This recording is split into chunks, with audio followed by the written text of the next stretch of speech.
இன்னொருத்தர் இப்பதான் வந்திருக்குது. நேற்று பெய்த மழையில அந்த காளான் குதிக்குது.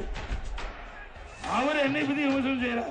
உதயநிதி நேற்று பெய்த மழையில இன்னைக்கு முளைச்ச காளான் அப்படின்றது. அதாவது ஒருத்தர் திட்டும் போது கூட பாத்தீங்கன்னா காலுங்கிற வார்த்தை வர மாதிரி தான் திட்டுறாரு. அவருக்கும் காலுக்கும் அவ்வளவு பொருத்தம். முதல்ல ஜெயலலிதா அம்மா காலு காலை பார்த்தாலும் விழுந்துருவாரு. முதல்ல ஜெயலலிதா அம்மா காலு. அந்த அம்மா இறந்த பிறகு சசிகலா அம்மா காலு. சசிகலா அம்மா ஜெயிலுக்கு போனோடனே டிடிவி தினகரன் காலு. டிடிவி தினகரன் காலை வாரி விட்டாரு. அப்புறம் ஓபிஎஸ் அவரோட காலு. இப்போ ஓபிஎஸ் நம்ம டீமுக்கு வந்துட்டாரு. இப்போ அவரையும் கழிச்சு விட்டுட்டு டெல்லிக்கு போய் மோடி காலை தான் பிடிச்சிக்கிட்டு தொங்க வேண்டிய இப்ப தொங்கிட்டு இருக்கிறாரு.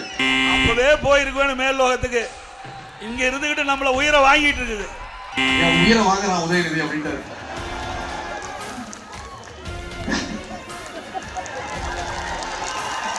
இப்ப பேசிருக்காரு.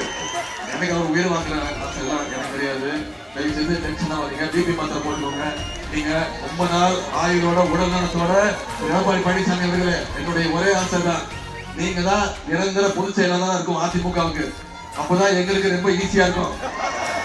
நீங்க ரொம்ப வருஷம் இருக்கணும். எந்த பிரச்சனையும் வரக்கூடாது.